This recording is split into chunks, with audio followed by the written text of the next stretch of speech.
जब मैं थेरापी में जाने से पहले जब मैं आया यहाँ पे हाँ। तो ढेरों सवाल थे। हाँ कैसे दिखाई देगा, पिक्चर की तरह दिखाई देगा या क्या होगा, कैसे होगा। और जैसे इस थेरापी के अंदर एंटर हुए हाँ तो कई जगह तो आपको क्लियर सीन दिखाई देता है, पिक्चर दिखाई देती है हाँ और सराउंडिंग्स की पिक्चर दिखाई देती है। इवन नंगे पैर चलोगे तो कंकड़ जो चुभते हैं पैर में वो चुभन भी महसूस होती है। उसके बाद फिर मेरे को एक लाइफ स्पैन में दिखाई दिया कि मैं 18-19 साल का लड़का हूँ और मेरा मन नहीं लगता था किसी भी चीज़ में, क्योंकि एक सन्यासी होने के नाते मैं पब्लिक के सामने रो भी नहीं सकता था। तो कमरे में जाके रोया और प्रतिज्ञा की। उस जमाने में दर्शनी संत, कान फटा सन्यासी बनने का, संपूर्ण सन्यासी होने का मेरा सपना था। जब आप पास्ट लाइफ देखते हैं ना तो आपका पीछे का पूरा संबंध किस तरह का संबंध था, क्या कमी थी, क्या ज़्यादा था, आपसे कहीं कोई कमी है, आपके संबंधियों से कोई कमी है, आपके रिश्ते में कहीं कोई कमी है, सब कुछ समझ में आ जाता है। इसमें एक खूबी है कि आप क्या करते थे, कहाँ आपको जाना है, कौन सा आपका मार्ग है, ये एकदम स्पष्ट होता है। और ख़ासकर जो आध्यात्मिक लोग हैं, जो साधक लोग हैं, उनको तो बहुत ही साफ साफ समझ में आ जाता है कि उन्हें कहाँ जाना है, किस तरफ जाना है, किस डायरेक्शन में जाना है।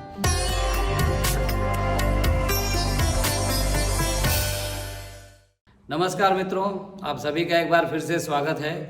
और हमारे साथ है बेहवाल जी हैं, गुड़गांव से आए हुए हैं और पास्ट लाइफ रिग्रेशन इन्होंने किया है। बहुत अच्छा एक्सपीरियंस रहा। लगभग 5 घंटे का ये सेशन चला है और इन्हें लगा कि अभी तो गया था अभी आया, ऐसे ही लगा था आपको? बिल्कुल बिल्कुल। तो ये 5 घंटे का सेशन रहा। बेहवाल जी का एक तरह से जो सवाल थे उनके स्पिरिचुअल सवाल थे। थोड़ा सा ये भी था कि कुछ कार्मिक रिलेशंस हैं तो वो भी दिख जाए और या वो समझ में आ जाए। और मुख्य सवाल यही था, इनका स्पिरिचुअल सवाल था कि क्या कारण है कि इनका झुकाव बहुत ज़्यादा आध्यात्मिकता की ओर है, आध्यात्मिक होने की ओर है, वो उस मार्ग पे चलने की इच्छा क्यों इनके भीतर है, ये इनका मुख्य सवाल था। तो इस सवाल को लेकर गए थे पूरे लगभग 5 घंटे, सारी चीज़ें तलाश की गई हैं। अनुभव के बारे में हम लोग बात करेंगे। तो बेहवाल जी, आपका बहुत बहुत स्वागत है। पहले तो यही बताइए कि ये जो समय जो बीता वो कैसा बीता? समय का पता ही नहीं चला कैसे बीत गया। अब जैसे सेशन से बाहर आए तो टाइम देखा कि तो 5.5 घंटे की बात हो गई है और लगा ऐसे कि जैसे 10 मिनट पहले ही अंदर गए थे और बाहर निकल आए तुरंत। पता नहीं चला। और सेशन के दौरान आपको ना बॉडी लेस हो जाते हैं आप लोग, आपके हाथ पैर नहीं महसूस होंगे, आपको केवल सांस आएगी जाएगी, शरीर का ऊपर वाला हिस्सा आपको महसूस होगा, बाकी आपके हाथ पैर आपको लगेगा ही नहीं कि आपकी बॉडी के साथ अटैच हैं। बिल्कुल ऐसा महसूस होता है। ये शरीर रहित अवस्था में आप एक तरह से पहुंच जाते हैं, क्योंकि देखिए जो हिस्सा एकदम काम कर रहा है, खास काम, आमतौर पे जब ये गहरा सम्मोहन होता है, डीप हिप्नोसिस का मामला होता है, तो उस दौरान कई बार ब्रीदिंग तेज होती है या कम होती है, कभी जोर से आती है, कभी कम होती है, इस तरह की, इसलिए एहसास होता है ऊपर थोड़ा सा गले के आसपास का। बाकी तो फिर आप उसी अवस्था में होते हैं, उधर होते हैं किसी और जगह, किसी और जीवन में, किसी और समय में, तो इसलिए उसका पता नहीं चलता। तो बेहवाल जी, आपका जो सवाल था, आपने जो पास्ट लाइफ में जाके देखा उसको थोड़ा सा किस तरह से रिलेट कर पा रहे हैं और क्या क्या महसूस कर पा रहे हैं उसको बताएं जरा सर। हाँ, देखिए मेरा स्पिरिचुअल की तरफ इंक्लिनेशन बहुत ज़्यादा है। हाँ। और मुझे बार बार ये जानने की इच्छा होती थी कि ऐसा क्यों है मेरे साथ।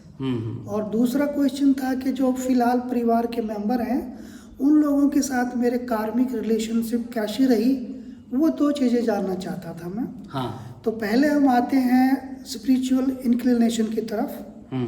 तो हिप्नोसिस के जरिए मेरे को पीछे ले जाया गया और पीछे मैं देखता हूँ तो मैं एक सन्यासी हूँ।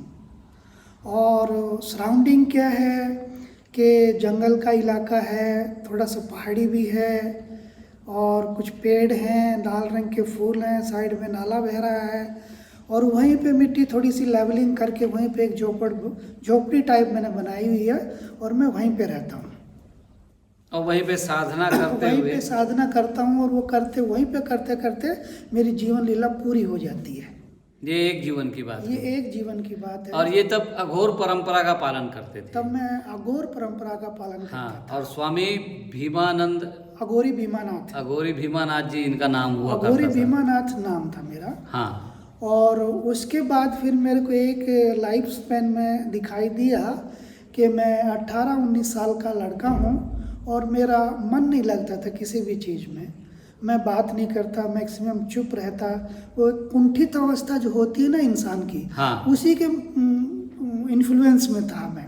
हम्म। किसी से बात नहीं करना, किसी चीज़ में मन नहीं लगा। घर वाले इसलिए परेशान थे कि ये बोलता क्यों है, सोचता बहुत ज़्यादा है, इसको तकलीफ क्या है। लेकिन मैं कैसे समझाऊं।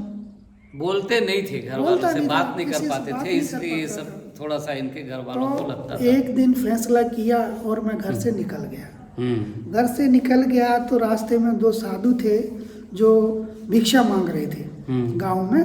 तो उनके साथ हो लिया मैं। उन्होंने बातचीत की, पूछा, तो जैसा भी मैं जवाब दिया उनको, तो उनके साथ उनके मठ में चला गया। उनके मठ में चला गया। फिर कुछ दिन ये रूटीन चला उनके साथ होके, गांव में जाना, भिक्षा मांग के लेके आना, शाम को मठ में आ जाना। तो कुछ दिनों के बाद मेरी वहाँ पे दीक्षा होती है। मेरे सिर के बाल काट दिए जाते हैं, कपड़े दूसरे दे दिए जाते हैं, लंगोटी दे दी जाती है, मंत्र दे दिया जाता है। फिर मैं उस नाथ संप्रदाय के अंदर दाखिल हो गया। दीक्षा की प्रक्रिया कैसी थी जी? कपड़ा दिया, कपड़ा दिया, मुंडन हुआ, मुंडन हुआ, माला मिली, माला भी दिया। रुद्राक्ष की नहीं, अच्छा, रुद्राक्ष नहीं, कोई और माला है? तुलसी माला वगैरह है क्या? अच्छा, काले धागे हैं। काले धागे हैं। तो उनके बताए हुए नियम को फॉलो करता था। उनके ग्रुप में मंत्रोच्चारण वगैरह करते थे, भिक्षाटन करते थे, सुबह अर्ली इन द मॉर्निंग उठते थे। तो ऐसे करते करते काफ़ी टाइम गुजरा। उसके बाद क्या हो गया कि एक गद्दी के जो महंत थे वो एक्सपायर हो गए थे। तो उसकी जगह मेरे को ड्यूटी लगा दिया कि आप वो गद्दी पे जाइए और उसको आप संभालिए, वो मंदिर को संभालिए, वो मंदिर को प्रॉपर्टी को संभालिए। संभालिए। शिव मंदिर था वो। हाँ। तो वहाँ पे पूजा वूजा करता था मैं, और जो भी मंदिर के नियम थे वो करता था। उसके साथ साथ सामाजिक इंटरेक्शन भी था। हाँ। क्योंकि मठ वगैरह, मंदिर वगैरह ये समाज के सहयोग से ही चलते हैं। गांव से भिक्षाटन आता है, चंदा आता है, उसके ऊपर चलते थे। तो उन लोगों को भी नाराज़ नहीं कर सकते थे, तो उनको भी इंटरटेन करना पड़ता था। तो वो सामाजिक अपनी प्रॉब्लम भी लेके आते थे। तो सामाजिक प्रॉब्लम के लिए तो मना कर देता था, भाई मैं सन्यासी आदमी हूँ और घर गृहस्थी का मुझे ज्ञान नहीं है, तो ये तकलीफ आपको खुद ही सॉर्ट आउट करना है। बाकी समाज की जो दिक्कत है, जैसे गौशाला में योगदान देना है, कोई बच्चियों का शादी हो रही है उसमें योगदान देना है, तो ऐसे सामाजिक कार्य भी मैं करता था।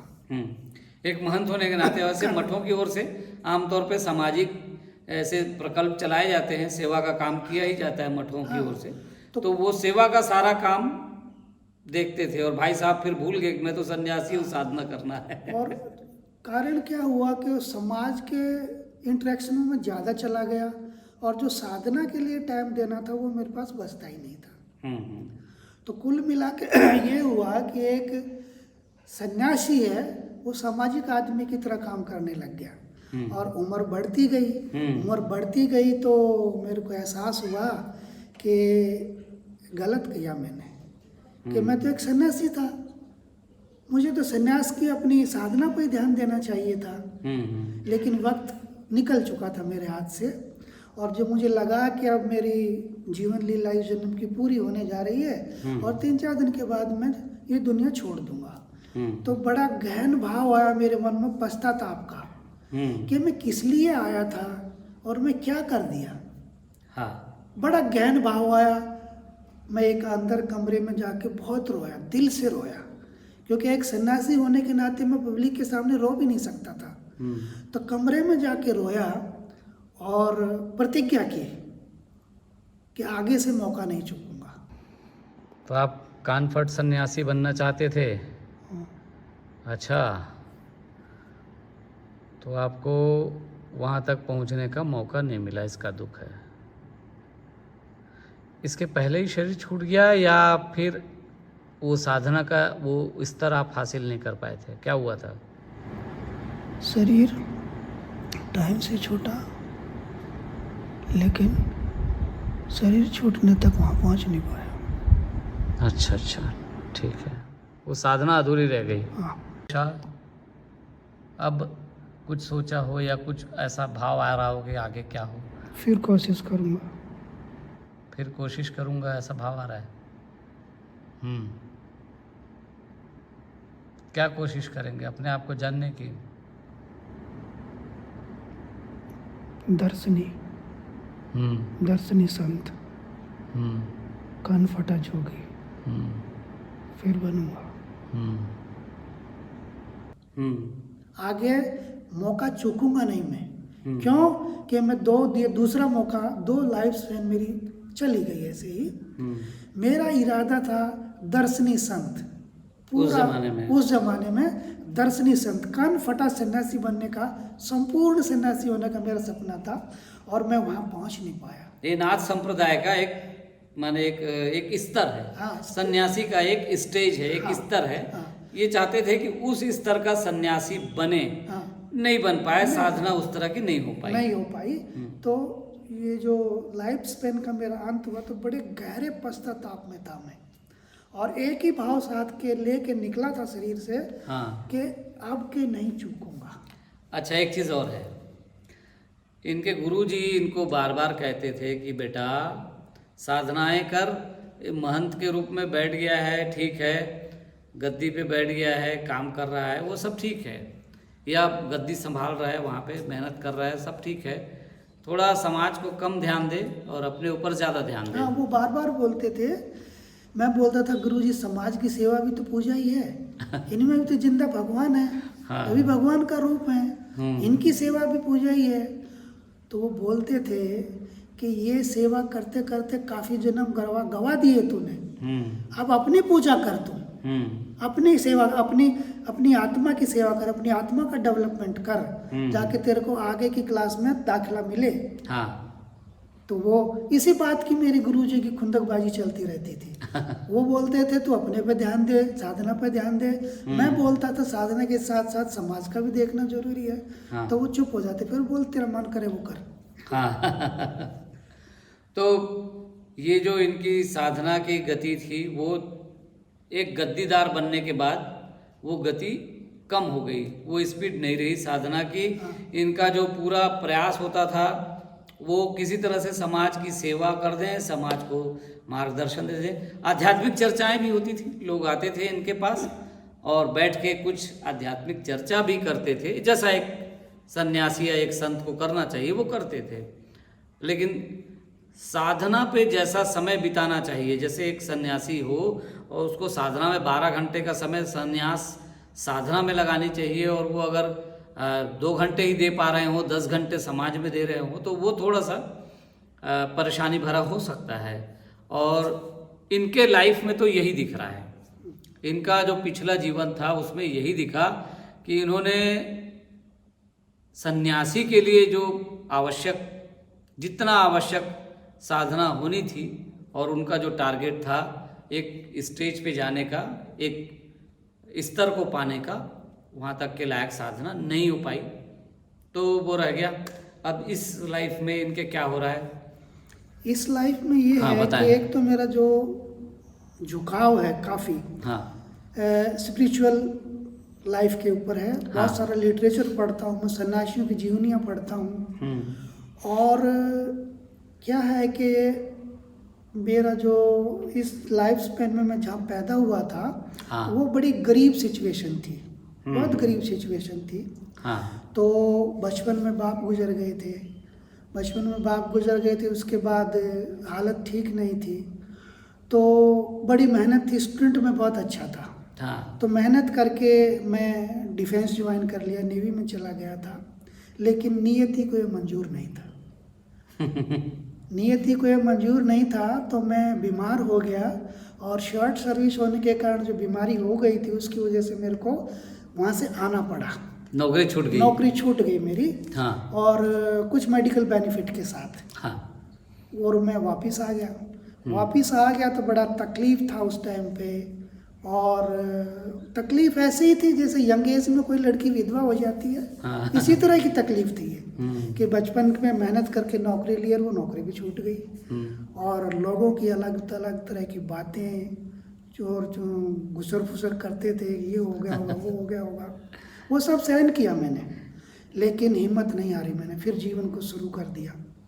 शुरू करने के बाद फिर पढ़ाई चालू कर दी हमने, नौकरी भी करते रहे, और जब नौकरी करते रहे तो बढ़िया मेहनत करता था मैं, हाँ और जाने का टाइम होता था नौकरी पे, आने का टाइम नहीं होता था, मन से मेहनत करता था कि हाँ मैंने कुछ करना है।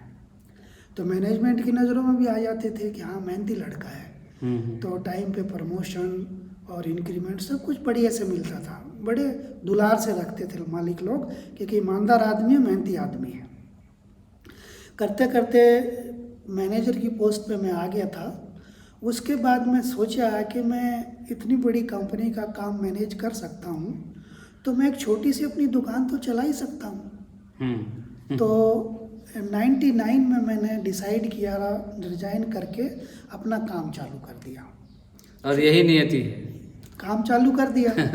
काम चालू कर दिया तो धीरे धीरे संघर्ष होता रहा, करते गए, आगे बढ़ते गए, और 2003 से हाँ मैं डायरेक्ट एक्सपोर्ट करता हूँ रबर ऑटो पार्ट्स USA, और डोमेस्टिक काम भी करते थे, लेकिन डोमेस्टिक काम धीरे धीरे हमने बंद कर दिया था, क्योंकि रिटर्न उसमें इतनी अच्छी नहीं थी और टाइम पे पेमेंट नहीं आती थी। ठीक है, तो अब एक्सपोर्ट पे ही इनका ध्यान है। देखिए ये जो नियति की बात की थी ना, इसको थोड़ा सा हम लोग इसके बारे में चर्चा करें। नियति ऐसी होती है कि नियति आपको इशारे देती है।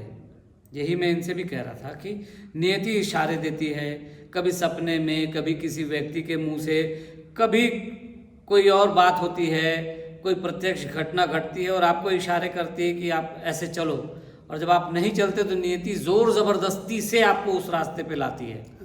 और इनको नियति ने बीमार किया, बीमार करके नौकरी से हटाया और एक जगह भेजा, फिर ये मैनेजरी फिर नौकरी करने लगे, तो आखिर वो नौकरी भी छुड़ाई और इसके बाद इनको अपना काम दिया। अब आज ये एक्सपोर्ट कर रहे हैं, देखिए दुनिया में इनका सामान जा रहा है, तो ये अच्छी बात है। आज की डेट में जब मैं पैदा हुआ था वो डोमेस्टिक सर्कमस्टेंसेस, हाँ। और आज के मैच करता हूँ तो मुझे समझ नहीं आते हुआ कैसे। नियति की वजह से हुआ, ठीक है ना। अब मुझे समझ में आता, जब नौकरी छूटी मेरी सरकारी तो बड़ा दुख हुआ था, लेकिन अब मेरे को लगा है कि जो परिवार के कार्मिक उधारी थी मेरे ऊपर एक तरह से, वो नौकरी करते हुए मैं चुका नहीं सकता था।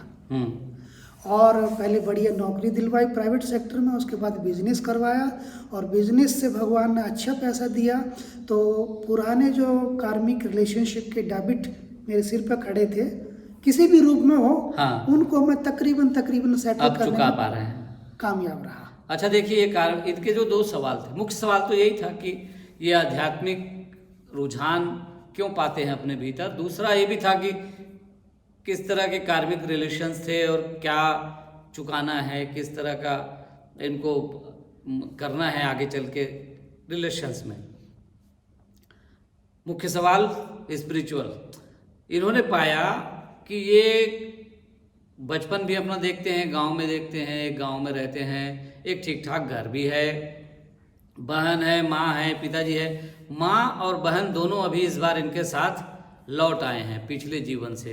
अच्छा, ये जो दो जीवन देखे थे ना, तो उसमें से ये बाद वाले जीवन की बात है जिसमें ये महंत बने। एक तो अघोर वाला जीवन था, उसमें भी जल्दी से कम उम्र में ही ये अघोरी बन गए थे, सन्यासी बन गए थे। समाज के प्रति जो दायित्व था, परिवार के प्रति जो दायित्व था, वो छोड़ के अघोरी बन के एक पहाड़ पे जाके अपना साधना करते थे, अकेले रहते थे, तो वो भी सामाजिक दायित्व नहीं निभाया। अगले जीवन में इनको सामाजिक दायित्व निभाना पड़ा, क्योंकि वहाँ अकेले बिताए, तो नेक्स्ट लाइफ फिर मिला, संत बने, सन्यासी बने, लेकिन महंत जैसा गद्दी भी पा गए। अब गद्दी पा गए और सामाजिक दायित्व निभाना पड़ा। तो वो जो अघोर का जीवन था, अघोर जीवन में जो नहीं कर पाए, तो उसको इस जीवन में पूरा करने की कोशिश इनके भीतर हुई। उन्होंने वो कोशिश की, लेकिन मज़े की बात यह है कि ये जो महंत वाला जीवन इन्होंने देखा, या ये जो नाथ संप्रदाय वाला जो जीवन देखा, इसमें भी ये गांव में रहते थे, अपना बचपन देखा, पढ़ाई देखी, स्कूल देखा, स्कूल में पढ़ते लिखते थे, ठीक ठाक इनकी पढ़ाई हो रही थी, बहन भी इनकी पढ़ रही थी। 17-18 साल उम्र आते आते इनको लगा कि अब भागो। वो अंदर का जो सन्यासी था ना पीछे अघोर, वो इनको परेशान करता था। इसी वजह से ये चुप हो गए, एकांत में आ गए, अकेले हो गए। घर परिवार से इनका थोड़ा सा संबंध थोड़ा सा कम होने लगा। उसका कारण है कि वो जो अघोर था, अघोर सन्यासी अकेले रहता था। पहाड़ पे अकेले रहने के कारण उसका जो स्वभाव था वो इस बच्चे के अंदर धीरे धीरे जागने लगा। जैसे जैसे ये समझदार हुए वैसे वैसे वो भाव जागने लगा, और इसी कारण इनका अपने परिवार से रिलेशन कम होने लगा, परिवार से मेलजोल बंद कर दिया, बातचीत कम कर दी, और धीरे धीरे एकांत में अकेले हो गए। और एक समय आया, ये करीब 18 साल की उम्र में घर छोड़ के भाग गए। हमेशा परेशान रहता हूँ। अच्छा, परेशान रहते हैं। क्या कुछ सवाल उठते हैं मन में? एक ही मन में भाग जाओ। भाग जाऊं लगता है? अच्छा, ऐसा क्यों लगता है भाग जाओ? क्या मम्मी पापा में से किसी से परेशानी है आपको? घर के सदस्यों से परेशानी है? नहीं है? मैं चुप रहता हूँ, अच्छा इससे परेशान हूँ। अच्छा, आप चुप रहते हैं, इससे घर वाले परेशान हैं? और आपको पूछते हैं क्या सोच रहे हो? अच्छा, क्या सोच रहे हो? हमें बताओ। आप क्या कहते हैं? कुछ नहीं, मैं कुछ नहीं सोचता। अब घर छोड़ के भाग गए। माँ थी, पिताजी थे, बहन थी, सब छोड़ के निकल लिए और सन्यासी हो गए। अच्छा, एक मज़े की बात आपकी, जो बहुत अच्छी घटना इन्होंने देखी वहाँ पे, गुरुजी ने इनको आदेश दिया करीब 21 साल की उम्र में, माने 18 साल की उम्र में तो चले गए, 3 साल सन्यासियों के साथ बिताया और सन्यास लिया, दीक्षा ली। गुरुजी का आदेश हुआ, 21 साल की उम्र थी इनकी, कि जाओ अपनी माँ से भिक्षा लेके आओ। और ये फिर वापस अपने गांव गए, अपनी माँ से भिक्षा ली, आटा इनको मिला माँ से। और मज़े की बात, माँ इनको पहचान नहीं पाई, क्योंकि उनको आइडिया नहीं था कि बच्चा आएगा। और ये खूब दाढ़ी वाड़ी, बाल वाल सब बढ़ा रखा था, कुछ पटका वटका सर पे बांध रखा था, कुछ गमछा उमछा, तो इस तरह से माँ इनको नहीं पहचान पाई। वो दृश्य कैसा लगा? थोड़ा सा उस दृश्य के बारे में बताइए। वो दृश्य ऐसा था कि जैसे परीक्षा होती है ना, वैसा ही था। परीक्षा। हाँ, कहीं माई पहचान ना ले, हाँ। बस ये दर्द था मेरे को। लेकिन माई पहचाने ना और मुझे भिक्षा मिल जाए, ये मेरा टारगेट था। और माई ने कभी सोचा ही नहीं था कि घर से भागा हुआ बेटा दोबारा आ सकता है क्या। हाँ। कभी नहीं सोचा था उसने। लेकिन मैं परीक्षा में पास हुआ, भिक्षा लेके गया महंत जी के आश्रम के अंदर। और माँ जब सामने आई तो कैसा लग रहा था? भीतर कैसा भाव था? बस वो मैं ही समझता हूँ कैसा भाव था। वो एक्सप्लेन नहीं किया जा सकता। हाँ। वर्ड नहीं है मेरे पास उसको। धड़कन बढ़ गई होगी जब माँ आई सामने। तो हाँ, माँ आई, आटा उन्होंने दिया एक सन्यासी को, बस आटा मिला और मैं दुड़की हो गया वहां से। जल्दी से भग लिए, पहचान ना पाए। अच्छा, आप अपने गांव गए, अपने घर में जाके भिक्षा मांग रहे, अपने घर के अंदर मांग रहे? ठीक है, तो क्या हुआ? उस दृश्य को ठीक से देख के बताएं, क्या हुआ? आटा मिला। आटा मिला माने कौन दे रहा है, क्या दे रहा है, उस पर विस्तार से मेरी बताएं। माँ पहचानी नहीं। मैं माँ पहचान ली? नहीं पहचानी। अच्छा, नहीं पहचानी। दाढ़ी बड़ी हुई। दाढ़ी बड़ी हुई है, बाल भी बड़े हुए हैं। हाँ। अच्छा, गमछा बांधा हुआ। गमछा बांधा है। अच्छा, माँ को कुछ एहसास नहीं होने दिया आपने? फेल हो जाता हूँ। हम? गुरु का आदेश। क्या आदेश गुरु का? माई से भिक्षा लाओ। अच्छा, माँ से भिक्षा लाओ, ऐसा आदेश हुआ था? हाँ। ठीक है, तो एकदम भेष बदले टाइप का गए थे क्या आप वहाँ पे? साधु, बाल बड़े, नंगे पैर, हाँ सब सन्यासी टाइप। हाँ। अलख निरंजन। अच्छा। भिक्षा दो माई। आटा लिए चलते। माँ को देख के मन में कोई भाव जगा? कुछ एक दो लाइन बोलूं, माँ को बताऊं, कुछ ऐसा भाव हुआ? वही मेरी परीक्षा थी। हाँ, वही परीक्षा थी। तो एक बड़ा जो रोचक ये घटना थी इनके, और वो जो भाव है ना, ये सब भाव जो है ना प्रकट होते हैं। पूरा भाव आप जीते हैं जब आप पास्ट लाइफ में जाते हैं, तो वो भाव, वो जो दशा है वो सब महसूस होता है आपको। इतना महसूस होता है कि जैसे रास्ते से जाता हूँ, बरगद का पेड़ है, हाँ। उसके बाद खेत खलिहान चालू होते हैं और वहाँ ज्वार की खेती बड़ी है, हाँ। उसमें सल्टे आए हुए हैं, बीज आए हुए हैं ऊपर। तो और वो कब आते हैं? जब बारिश का सीजन खत्म होने वाला होता है, तो उस टाइम ह्यूमिडिटी बढ़ जाती है। हाँ। ह्यूमिडिटी बढ़ जाती है। तो जैसे वो खेत के बराबर से पगडंडी से जा रहा हूँ, वो हुमस, वो ह्यूमिडिटी मुझे महसूस हो रही है। वो चीज भाव पूरा महसूस होता है, और आप वातावरण को भी महसूस कर सकते हैं जैसा इन्होंने बताया। और फिर एक वो रोचक घटना घटी इनकी, और ये फिर सन्यासी तो बन ही गए थे, साधनाएं शुरू की, महंती मिल गई, गद्दी मिल गई, लेकिन अघोर ने जो काम नहीं किया था तो वो गद्दीदार को करना पड़ा वो काम। गद्दी में आके समाज की सेवा की, समाज का सहयोग किया, लेकिन खुद की साधना अधूरी रह गई। और इसके साथ अपने परिवार को छोड़ के आए थे, माँ को, पिताजी को, बहन को, वो घर छोड़ के आए थे, और भी रिश्ते रहे होंगे, उनको भी छोड़ के आए हैं जाहिर है। तो वो सारे रिश्तों को छोड़ के निकल लिए। अगर समाज में होते, गृहस्थ में होते, तो कुछ जिम्मेदारी निभाते, कुछ छोटा मोटा काम भी करके देते, कुछ सहयोग करते, वो नहीं हुआ। तो अब तो इनको फिर से ये कार्मिक जो रिलेशन था और जो कार्मिक संबंध है जो उसके चुकारे की ज़रूरत है। तो अब जो है इन्हें वापस सन्यासी नहीं मिला जीवन, अब गृहस्थ का जीवन मिला है, और अब अपनी फैक्ट्री भी चला रहे हैं, अपना काम भी कर रहे हैं, खुद का व्यापार चल रहा है, एक्सपोर्ट चल रहा है। अब इनको वो जो कर्ज है बाकी का हिस्सा वो चुकाने को मिल रहा है। तो ये रिलेशन अब आपको क्लियर हो गया, पूरा क्लियर है। और मैं मतलब 110% कोशिश करूँगा कि ये जो फिलहाल मेरे परिवार के मेंबर हैं, इनकी किसी भी तरीके की कोई उधारी मेरे ऊपर ना रहे बस। ये जो अच्छा मज़े की बात है, जब आप पास्ट लाइफ देखते हैं ना, तो आपका पीछे का पूरा संबंध, किस तरह का संबंध था, क्या कमी थी, क्या ज़्यादा था, आपसे कहीं कोई कमी है, आपके संबंधियों से कोई कमी है, आपके रिश्ते में कहीं कोई कमी है, सब कुछ समझ में आ जाता है। और एक बार जब समझ में आ जाता है ना, तो आप चेंज होते हैं, आपके भीतर भी बदलाव घटता है, सामने वाले के भीतर भी बदलाव घटता है। ये एक चमत्कारिक फर्क आता है, और जैसे जैसे समय बीतता जाता है आप और फर्क महसूस करते जाते हैं अपने भीतर। और इन्होंने जो देख लिया एकदम क्लियर हो गया, साफ हो गया कि इनके भीतर एक आध्यात्मिक व्यक्ति क्यों है। बार बार इनको कभी ये बाबा, कभी वो बाबा, कभी ये आश्रम, कभी वो आश्रम, कभी ये मंदिर, कभी वो मंदिर, क्यों घूमते हैं, क्यों भटकते हैं। बहुत पैसा मैंने खराब किया है ऐसे ऐसे करने में। हाँ। और कई जगह मेरे साथ धोखा भी हुआ है। ठीक है, वो तो होगा ही, भटकेंगे तो होगा। भटकेंगे तो धोखा होना जरूरी है। हाँ। और दूसरा, अब चेंज ये कंसेप्ट क्लियर हो गया। हाँ। तब ये है कि जैसे परिवार में मेंबर है। हाँ। जैसे उसके साथ आपकी रिलेशनशिप काफ़ी स्ट्रेन चली हुई है। हाँ। और आप समझ नहीं पा रहे हैं कि मैं सब कुछ तो कर रहा हूँ, फिर भी इतनी नाराजगी या उदासी या रूखापन क्यों है।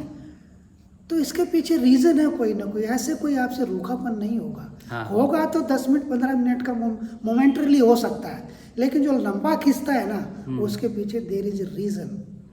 और उसको एनालाइज कीजिए और अपनी तरफ से उसको सॉर्ट आउट करने की कोशिश कीजिए। मैं तो यही महसूस किया और इसको अपनाऊंगा भी। और ये जो थेरेपी मैंने लिया है, एक जो फितूर होता है ना कि परिवार के लोग मुझे तंग क्यों कर रहे हैं, अपनी डिमांड मेरे पास ही लेके क्यों आ रहे हैं, और भी तो रिश्तेदार हैं, वहाँ भी जा सकते थे, उनकी मदद ले सकते थे, खुंदक रहती थी, वो नहीं होगी अब। नहीं, अब समझ में आ गया, नहीं उनका कुछ लेन देन है, अपन ही भाग गए थे छोड़ के मैदान। ये सबसे पहली बात है, प्यार से लौटा दो इनका तभी एनओसी मिलेगा। हाँ, अदरवाइज फिर कहीं भटकना पड़ेगा। अच्छा, एक चीज और है, इसमें एक खूबी है कि आप क्या करते थे, कहाँ आपको जाना है, कौन सा आपका मार्ग है, ये एकदम स्पष्ट होता है। और खासकर जो आध्यात्मिक लोग हैं, जो साधक लोग हैं, उनको तो बहुत ही साफ साफ समझ में आ जाता है कि उन्हें कहाँ जाना है, किस तरफ जाना है, किस डायरेक्शन में जाना है। अब देखिए इनको बेवाल जी जो है, जो अलग अलग जगहों पे जैसे जा रहे थे, अपनी आध्यात्मिक प्यास जो जगी थी, तो उस प्यास की वजह से इनको कभी इधर कभी उधर जाना आना, भटकना, इनसे मिलना उनसे मिलना चल रहा था। लेकिन अभी जो इन्होंने देखा तो इनको साफ समझ में आ गया इनका मार्ग कौन सा था, रास्ता कौन सा था, डायरेक्शन क्या है, जाना किधर है। अब इनको 10 जगह जाने की जरूरत नहीं है, इनको एक ही जगह जाना होगा और वो है नाथ संप्रदाय में जाना होगा। गुरु गोरखनाथ जी की परंपरा के ये सन्यासी थे, गुरु गोरखनाथ जी की परंपरा में इनको जाना है। अच्छा एक और चीज़ है, ये जो है वहाँ पर जब ये हरियाणा में थे, बहुत लोग पूछते हैं अरे कहाँ थे कब थे, ये भी पूछ लिया करो तो वो हम आप बता देते हैं। पूछ तो लेते हैं, कई बार छूट जाता है, कई बार जानबूझ के हम नहीं बताते, कई बार बातों बातों में रह जाता है। तो हरियाणा में थे, हरियाणा में वो गोरखनाथ एक मंदिर में ये रहते थे, पूजा भी करते थे। वहाँ पर वो शिव जी का मंदिर था जहाँ पे वो उनकी पीठ का हिस्सा था, वहाँ पे वो रहते थे। 1824 की बात थी और ये जो है अपने दल बल के साथ, अपने साथियों के साथ हरिद्वार में जाया करते थे। हरिद्वार में जाके गुरु गोरखनाथ जी के मंदिर में पूजा अर्चना किया करते थे। क्या ये कोई तीर्थ स्थान है? ये तीर्थ स्थान लग रहा मेरे को कोई। हाँ, गोरखनाथ जी का तीर्थ है कि कोई और तीर्थ है? कोई और लग रहा मेरे को। हाँ, पहाड़ है, पर्वत है, ऐसा कुछ है? मंदिर से पीछे वाली साइड में पहाड़ है, मंदिर के पीछे पहाड़ है, पहाड़ पे भी एक मंदिर है, पहाड़ पे भी मंदिर है। दिखाई देता है इधर से। हाँ हाँ, उसमें तरह तरह के साधु आप देख रहे थे, थोड़ा बताइए किस किस तरह के साधु आप देखते थे वहाँ? क्या होता था वहाँ, तरह तरह की वेशभूषा होती थी। कुछ तो गैरवा वस्त्र में होते थे, कुछ लंगोटीधारी भी होते थे, केवल लंगोटी थी और भभूत शरीर पे लगाई हुई थी, और कुछ काली लुंगी में भी होते थे, काला गमछा बांधे भी होते थे। तो शाम को आरती होती थी और जो आरती करने वाला होता था उसके शरीर पे भभूत लगी हुई होती थी। तो आरती में आहुति भी डालते थे। आहुति होने के बाद सब लोग अपने निकल जाते थे। हाँ, तो ये जो है गुरु गोरखनाथ मंदिर, वहाँ पे इन्होंने देखा हरिद्वार में, वहाँ पर जाके गुरु जी की पूजा अर्चना होती थी। बाकायदा ये लोग इसे सम्मेलन कहते थे, आप लोग सम्मेलन कहते थे। कभी कभी वो सम्मेलन जब आयोजित होता था, इनको जब सूचना पहुंच जाती थी, यार तय रहा होगा कि इस तारीख को होगा, इस समय होगा, तो ये लोग वहाँ से टीम जब इनकी निकलती थी तो भिक्षाटन करते हुए, भिक्षा मांगते हुए लोगों से ऐसा करके पहुंच जाते थे हरिद्वार तक, और वैसे ही वापस आ जाते थे अपने मंदिर तक। जानते हैं। अच्छा, ये जो आपने कहा कि आप नाथ संप्रदाय के सम्मेलनों में, कार्यक्रमों में भी जाते हैं, तो वो कैसे कार्यक्रम होते हैं? क्या वहाँ पर साधु लोग ये कार्यक्रम करते हैं, कोई गोष्ठी होती है, बहुत सारे साधु आते हैं, क्या होता है मामला, थोड़ा बताएं।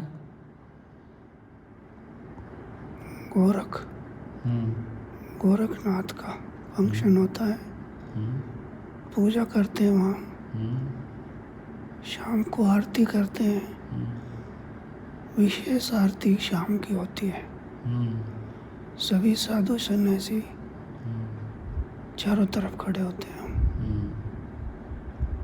उसके अंदर केवल लंगोटी वाला भी मिला, काली लुंगी वाला भी है, भगवान लुंगी वाला भी है, और कुछ केवल लंगोटी में है। अच्छा। और जो आरती का दिया जलाता है वो केवल लुंगी है उसके पास। आग धधक रही है, आहुति दे रहे हैं।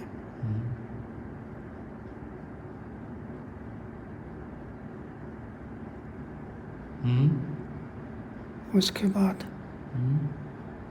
चले गए सब। ये इनका एक प्रोसेस चलता था। तो ये एक तरह से कह लीजिए कि एक साधक का जीवन बिता के आए हैं, साधु का जीवन बिता के आए हैं, समाज सेवा का वहाँ पे दायित्व मिला, अवसर भी मिला तो वो भी किया, तो वो उसी तरह के अवसर में आज भी अपने आप को देखते हैं। कुछ कार्मिक जो रिलेशंस जो इनको समझने थे क्लियर हो गया कि भाग गए थे, बचपन में ही निकल गए थे, तो समाज वालों से मेल जोल नहीं हो पाया, तो वो इसका अब ये हो गया कॉन्सेप्ट क्लियर इनका।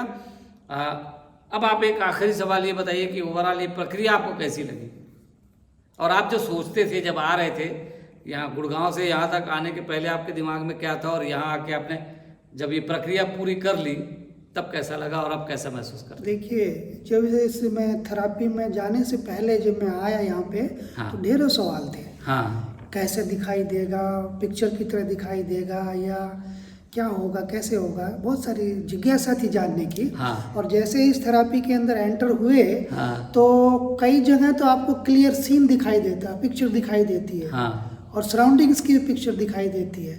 इवन नंगे पैर चलोगे तो कंकड़ जो चुभते हैं पैर में, वो चुभन भी महसूस होती है। हाँ। ठीक है। और कई जगह आपको केवल भाव आएगा। हाँ। केवल भाव आएगा और मन के अंदर विचार आएगा। वो विचार आएगा, वो विचार को एक्सप्लेन कर दीजिए, भाव आएगा, भाव को एक्सप्लेन कर दीजिए, वो भी दिख जाता है फिर वो भी सामने दिख तुरंत, जाता फिर है। प्रकट हो जाता है। तो मेरा नेट रिजल्ट ये है कि काफ़ी अच्छा लगा, मुझे काफ़ी हल्का महसूस कर रहा हूँ, और दिमाग का जो फतूर था वो काफ़ी हद तक खत्म हो गया। काफ़ी खत्म दिमाग हो तो गया। शांत हो जाता है, दिमाग नो शांत हो डाउट। जाता है। हाँ। और मैं तो कहूँगा कि जिस आदमी के भी मन में ऐसी दुविधा हो, वो जरूर इस थेरापी के थ्रू गुजरे और इसका लाभ उठाए। तो इनका जो भी मन में जितने चल रहे थे विचार, वो सब शांत हुए हैं, और आने वाले दिनों में हर दिन ये महसूस करेंगे कि पहले से ज़्यादा रिलैक्स, पहले से ज़्यादा रिलैक्स, हर आने वाला दिन इनको बेहतर करता जाएगा। क्योंकि जो चिंता के कारण थे ना, जो चिंता के बिंदु थे, हाँ। वो समझ में आ गए वो समझ में आ कि गया ये सही। ऐसे ही नहीं है, इसके पीछे कहानी है। हाँ, हाँ। इसको चुपचाप समझ लो और निपटा लो।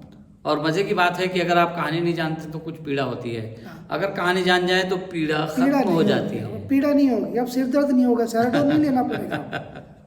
तो ठीक है मित्रों, इस कहानी को यहीं ख़त्म करते हैं। हरियाणा में थे, 1824 की बात थी, और 2 बार हरियाणा में ही उन्होंने अपने आप को देखा है। आज भी हरियाणा में ही इनका घर है, गांव इनका पैतृक वहीं पर है।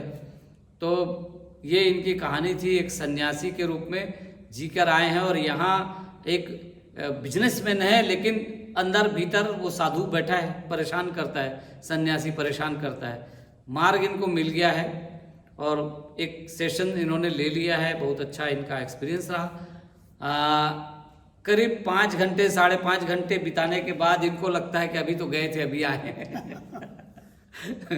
तो ये आप समझिए कि कैसे होता होगा कि आप 5 घंटे आप बैठे हैं और आपको लगता है कि मैं 10 ही मिनट हुआ है या 15 मिनट हुआ है, ऐसा लगता है। तो ठीक है, तो ये आज इस चर्चा को यहीं विराम देते हैं। आगे फिर किसी नए मुद्दे पे, किसी नए व्यक्ति के साथ नए सेशन के अनुभव आपको सुनाएंगे। अभी बीच में हम कैलाश यात्रा पे चले गए थे, तो वो रह गया, बहुत सारी चीज़ें रह गई हैं। वो कैलाश यात्रा का भी आपको वीडियो जल्दी देखने को मिलेगा। थोड़ा काम करना पड़ेगा, समय निकालना पड़ेगा, दे देंगे, आगे चल के मिलेगा, इंतज़ार करिएगा। तो आपको ये वीडियो पसंद आया तो प्लीज़ लाइक करिएगा, शेयर करिएगा, और हाँ, नए हैं तो सब्सक्राइब ज़रूर करिएगा। सब्सक्राइब करना बिल्कुल भी मत भूलिएगा। तो ठीक है, नमस्कार।